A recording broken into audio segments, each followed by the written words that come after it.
أستاذ علي، هل تؤمن بالجنة والنار والحساب والعقاب؟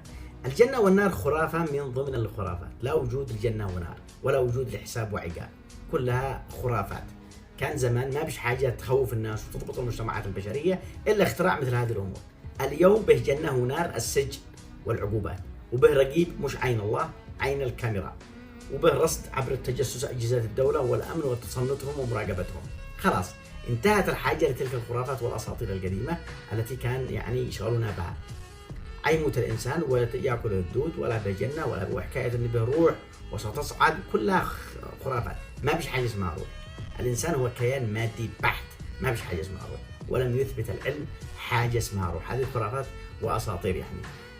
العمليات العقلية والتفكير والشعور بكل هذه الأمور هي نبضات مغناطيسية في خلايا الدماغ. ابحثوا في برامج الآن في نتفليكس علمية تتحدث عن هذه القضايا. اطلعوا اقرأوا ابحثوا، لا تبقوش مستسلمين للخرافات اللي بيدوها لكم الآخرين. أمامكم الآن عمنا جوجل هو أصبح رسول الله في هذا العصر. بسم الله الرحمن قولي يبدأ، والبدع باسمه يرفع القول أركان، وأعوذ بالله من عبادها أجمع ذي مثل هذا النذل ما هو إنسان. قال لك خرافة، أين عقلك يصوى؟ هذا كلامك أو علم يا فهمان؟ أن كنت يوم كان العقل تتوزع تقلب على ربك وتعلن عصيان، معقول لجل المال قد ما تركع؟ يا عابد الدرهم قليل الإحسان، لو أمسكك والله القسم ما تنبع، لا علمك ما العاقبة للعصيان. وزن كلامك وعرف اللي يطلع من وسط فمك يا قليل العرفان.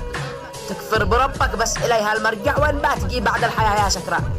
احنا لدين الله مثل المدفع، نحمي ديانتنا بعزم وإيمان، والدين مش ناقص أحد ما ينفع. ظلمت نفسك يا عديم الإحسان، يا ابن الحرام قد قيمتك تحت القع.